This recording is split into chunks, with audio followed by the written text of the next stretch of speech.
കഴിഞ്ഞ 10 ദിവസം കേരളത്തിൽ നടന്നത് എന്താണെന്നതിനെക്കുറിച്ച് രമേശ് ചെന്നിത്തലയ്ക്ക് ധാരണയില്ലേ എന്നുള്ളതാണ് എന്നെ അത്ഭുതപ്പെടുന്ന കാര്യം. കാരണം ഒരു ഭാഗത്ത് കെ സി വേണുഗോപാൽ അദ്ദേഹത്തിന് വേണ്ടിയിട്ട് MLA മാർ, സംഘടനയുടെ മുഴുവൻ സംവിധാനങ്ങൾ എല്ലാം, പിന്നെ ഒരുപാട് പുതിയ സഖ്യകക്ഷികൾ എല്ലാം കൂടി ചേർന്ന് ആഞ്ഞ് പ്രവർത്തിച്ച് ട്ടും കെ സിക്ക് മുഖ്യമന്ത്രിയാകാൻ പറ്റിയിട്ടില്ല. വി ഡി സതീശനുള്ള ജനപിന്തുണ ഓരോ ദിവസവും വർദ്ധിക്കുകയും അത് തെരുവിൽ പ്രതിഫലിക്കുകയും ചെയ്തതാണ്.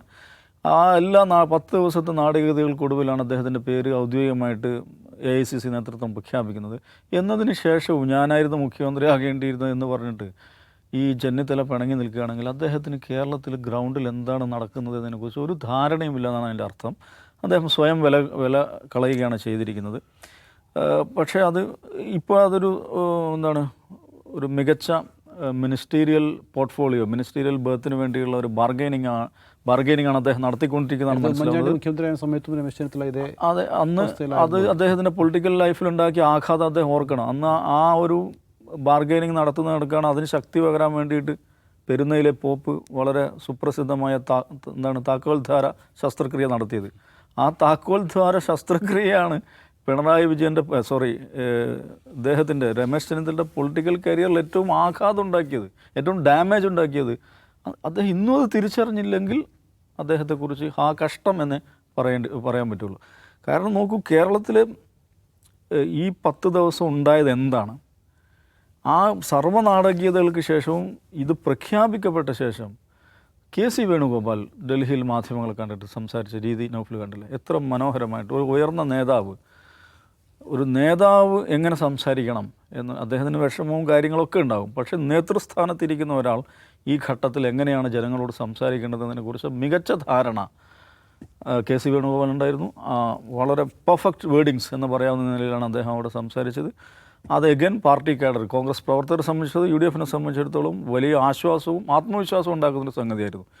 ഇതെല്ലാം നടന്നതിന് ശേഷവും ഈ മനുഷ്യൻ ഇങ്ങനെയാണ് പെരുമാറുന്നതെങ്കിൽ അദ്ദേഹത്തിന് ജനങ്ങൾ എന്താണ് ചിന്തിക്കുന്നത് എന്നതിനെക്കുറിച്ച് അദ്ദേഹത്തിന് ഒരു ധാരണയുമില്ല എന്നാണ് അതിൻ്റെ അർത്ഥം.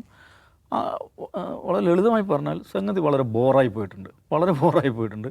ഇത് ബാർഗെയിൻ ചെയ്യാൻ വേണ്ടിയാണ്, മിനിസ്റ്റീരിയൽ പോർട്ട്ഫോളിയോന് എന്തിനു വേണ്ടിയാണെങ്കിലും അത് സ്വയം ചെറുതാക്കലാണ്. ചെന്നിത്തല ചെയ്തുകൊണ്ടിരിക്കുന്നത് സ്വയം ചെറുതാകലാണ്.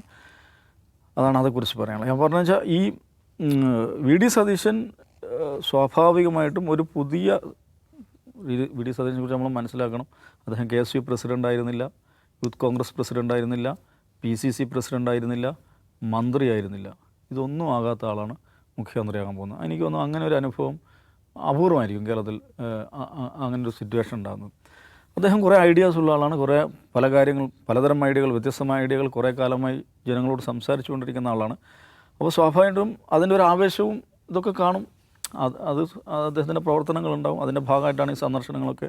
പിണറായി വിജയനെ സന്ദർശിക്കുന്നു, രമേശ് ചെന്നിത്തല സന്ദർശിക്കുന്നു, ഘടകകക്ഷി നേതാക്കന്മാരെ സന്ദർശിക്കുന്നു, ഫോട്ടോ എടുക്കുന്നു, കാർത്തികേയൻ്റെ വീട്ടിൽ പോകുന്നു, വൈകാരികമായ മുഹൂർത്തങ്ങളുണ്ടാകുന്നു, സുധീരൻ, ആൻ്റണി, അതെല്ലാം ആ തുടക്കത്തിൽ സ്വാഭാവികമായിട്ടും ചെയ്യേണ്ട പ്രതീക്ഷിക്കുന്ന കാര്യങ്ങൾ തന്നെയാണ്. പക്ഷേ റിയൽ ടെസ്റ്റ് ഇതൊന്നുമല്ല. ഇതൊക്കെ ഫോട്ടോ ഓപ്സാണ്. ഇതിലും മികച്ചൊരു ഫോട്ടോ ഓപ്സ് വരാൻ പോവുകയാണ്.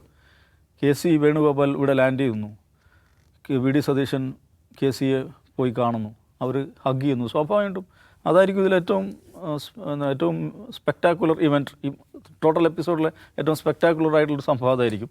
അത് വരാൻ പോകുന്നേ ഉള്ളൂ. പിന്നെ ഇന്ന് ഈ നൗഫൽ പറഞ്ഞ പിന്നെ വാഹനങ്ങളുമായി ബന്ധപ്പെടുത്തിയിട്ടാണ് ചില പ്രസ്താവനകൾ. വേണ്ട, പുതിയ വണ്ടിയൊന്നും മേടിക്കുന്നില്ല, പഴയ തന്നെ മതി, അധികം വണ്ടികളൊന്നും വേണ്ട, ആളുകൾക്ക് കാണുമ്പോൾ എന്നോട് ദേഷ്യം തോന്നുന്ന തരത്തിലുള്ള മോട്ടോർ കേട് ഉണ്ടാകാൻ പാടില്ല, ഞാൻ പോകുന്ന വഴിക്ക് ആളുകൾക്ക് ബുദ്ധിമുട്ടുണ്ടാകരുത്.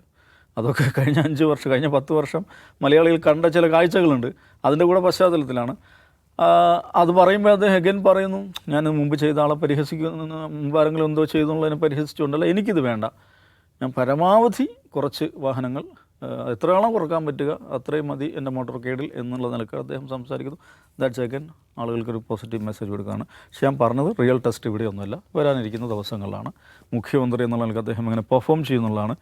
അത് റിയലി ചലഞ്ചിങ് ആണ്, പല നിലയ്ക്ക് ചലഞ്ചിങ് ആണ്. ഒന്ന്, കോൺഗ്രസ് എന്ന് പറയുന്ന സംഘടന, അതിനകത്തുള്ള ഇൻറ്റേർണൽ ഡിവിഷൻസ്, ഇപ്പോൾ തന്നെ ഈ മിനിസ്റ്റീരിയൽ പോർട്ട്ഫോളിയോസ്, അതിനുവേണ്ടി പല നിലയിൽ നടന്നുകൊണ്ടിരിക്കുന്ന, നമ്മളറിയാത്ത രീതിയിൽ പല തരത്തിലുള്ള ബാർഗനിങ് നടക്കുന്നുണ്ടാവും.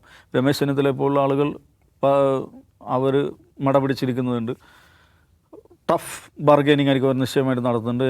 അദ്ദേഹത്തിൻ്റെ മിനിസ്റ്റീരിയൽ പോർട്ട്ഫോളിയോയുടെ കാര്യം മാത്രമല്ല, KPCCയുടെ സ്ഥാനലബ്ധി, KPCCയിൽ എങ്ങനെയായിരിക്കണം പുതിയ അതിൻ്റെ സ്ട്രക്ചർ എന്നതിനെക്കുറിച്ച് വരെയുള്ള ഡിമാൻഡുകൾ അദ്ദേഹം വെച്ചു എന്നാണ് വാർത്തകൾ വരുന്നത്. അത് വളരെ പ്രധാനപ്പെട്ട പലതരം വ്യക്തി താല്പര്യങ്ങൾ, ഗ്രൂപ്പ് താല്പര്യങ്ങൾ വിത്തിൻ കോൺഗ്രസ് ഉണ്ട്, UDFലെ ഘടകകക്ഷികളുമായി ബന്ധപ്പെട്ട കാര്യങ്ങളുണ്ട്. അതൊക്കെ മാനേജ് ചെയ്യുക എന്നത് വളരെ ചലഞ്ചിങ് ആയുള്ള ജോബാണ്. പക്ഷേ അത് VD സതീശനെ സംബന്ധിച്ചിടത്തോളം UDF ചെയർമാൻ എന്നുള്ള നിലക്ക് കഴിഞ്ഞ 5 വർഷം ആ ടീമിനെ നയിച്ച ഒരു പരിചയമുണ്ട്. ഇങ്ങനെയൊക്കെ പ്രശ്നങ്ങളുണ്ടായിരിക്കുമ്പോൾ സീറ്റ് ഷെയറിങ് നടന്നിട്ടുണ്ട്, ഇലക്ഷനിൽ ആളുകൾ നിന്നിട്ടുണ്ട്, മത്സരിച്ചിട്ടുണ്ട്, വിജയിച്ചിട്ടുണ്ട്. അതുകൊണ്ട് ആ ഒരു മെയ്വഴക്കം അദ്ദേഹം നേടിയെടുത്തിട്ടുണ്ടാവും. പക്ഷെ അതൊരു ചലഞ്ചിങ് ജോബ് തന്നെയാണ്. ഇതെങ്ങനെയാണ് ഇത് ഡിസ്ട്രിബ്യൂട്ട് ചെയ്യുന്നത് എന്നുള്ളത്. പക്ഷേ അതേക്കാൾ വരുന്ന കാര്യം പിന്നെ ഒന്ന് ഫിസിക്കൽ സിറ്റുവേഷൻ, ഫിനാൻഷ്യൽ സിറ്റുവേഷൻ എന്ന് പറയുന്നത്. ഒന്ന് ഇപ്പോൾ പ്രത്യേകമായി നമ്മൾ കാണേണ്ട കാര്യം, രാജ്യം തന്നെ സാമ്പത്തിക പ്രതിസന്ധിയിലൂടെ കടന്നു പോവുകയാണ്. പ്രധാനമന്ത്രി പറഞ്ഞിരിക്കുന്നത് എണ്ണ ഉപയോഗം കുറക്കണം, പിന്നെ എഡിബിൾ ഓയിൽ കുറക്കണം, യാത്ര കുറക്കണം, ടൂർ കുറക്കണം, സ്വർണം വാങ്ങരുത് എന്ന് പ്രധാനമന്ത്രി തന്നെ പ്രധാനമന്ത്രി അത് പറയുന്നു എന്നതിൻ്റെ അതിൻ്റെ അർത്ഥം എന്താണ്? പ്രധാനമന്ത്രിക്ക് അറിയാം എന്താണ് ഖജനാവിൻ്റെ അവസ്ഥ എന്താണെന്നുള്ളത്, ഫോറിൻ റിസർവ് എക്സ്ചേഞ്ച് റിസർവിൻ്റെ അവസ്ഥ എന്താണെന്നുള്ളത്. അത് ഇന്ത്യയുടെ മാത്രം പ്രശ്നമല്ല. ഈ മിഡിൽ ഈസ്റ്റിലെ ക്രൈസിസ് ലോകത്തെല്ലായിടത്തും പലതരം പ്രശ്നങ്ങൾ ഉണ്ടാക്കിയിട്ടുണ്ട്. അത് ഏറ്റവും പ്രധാനം ഫ്യൂവലിൻ്റെ കാര്യത്തിൽ, എനർജിയുടെ കാര്യത്തിൽ ഒരു ചെറിയൊരു ഡിസ്റപ്ഷൻ വന്നാൽ മതി, അതിൻ്റെ സ്പൈറലിംഗ് എഫക്റ്റ് എന്ന് പറയുന്നത് കയ്യിൽ നിൽക്കാത്ത. അപ്പോൾ അങ്ങനത്തെ ഒരു സാഹചര്യത്തിലാണ് ഈ മനുഷ്യൻ അധികാരത്തിലേക്ക് വരുന്നത്. ഇന്ന് രാവിലെ തന്നെ പെട്രോൾ വില വർദ്ധിച്ചു. അപ്പം അത് എക്കണോമിയിൽ എല്ലാറ്റിലും അതിരുന്നുണ്ടാവും. അത് ചലഞ്ചിങ് ആണ്, അത് വലിയ പ്രതിസന്ധികൾ ഉണ്ടാക്കും. ഇവരാണെങ്കിൽ ഇന്ദിരാ ഗ്യാരണ്ടി എന്നൊക്കെ പറഞ്ഞിട്ട് കുറേ സംഗതികളൊക്കെ ജനങ്ങളുടെ മുമ്പിലേക്ക് വെച്ചിട്ടുണ്ട്. അതൊക്കെ എങ്ങനെ ഡെലിവർ ചെയ്യും എന്നത് വളരെ പ്രധാനപ്പെട്ട പ്രശ്നമാണ്. അതേക്കാൾ എഗൻ ടഫർ ടാസ്ക് എന്ന് പറയുന്നത് പിണറായി വിജയൻ ഭരണകൂടം ഏറ്റവും അധികം വിമർശനം നേരിട്ട ഏരിയ ആഭ്യന്തരം, ഹോം മിനിസ്ട്രി. എന്താണ് ഇന്ന് തന്നെ ഒരു മുൻ PSC ചെയർമാൻ, വൈസ് ചാൻസലറൊക്കെ ആയിരുന്ന ഒരു മഹാൻ BJPയുടെ നേതാവ് രാധാകൃഷ്ണൻ എന്ന് പറയുന്ന ആൾ, അദ്ദേഹം ഫേസ്ബുക്കിൽ എഴുതുകയാണ്, തീവ്രവാദ സർക്കാരാണ് അധികാരത്തിൽ വരാൻ പോകുന്നത്. നമുക്കൊരു പോപ്പുലർ മാൻഡേറ്റിലൂടെ തിരഞ്ഞെടുക്കപ്പെട്ട ഒരു സർക്കാർ അധികാരത്തിൽ വരാൻ പോകുമ്പോൾ ഭരണഘടനാ പദവിയിലിരുന്ന ഒരു മനുഷ്യൻ അദ്ദേഹം നടത്തുന്ന പ്രസ്താവനയാണ്, ഇത് തീവ്രവാദ സർക്കാരാണ് ഇവിടെ അധികാരത്തിൽ വരാൻ പോകുന്നത്. ഇത് എന്താണ്? സാമൂഹിക കാലുഷ്യമുണ്ടാക്കാൻ ലക്ഷ്യം വെച്ചിട്ടുള്ള ബോധപൂർവമായ നിയമ നടപടികൾ എടുക്കേണ്ട ഗുരുതരമായ ക്രിമിനൽ ഒഫൻസാണത്.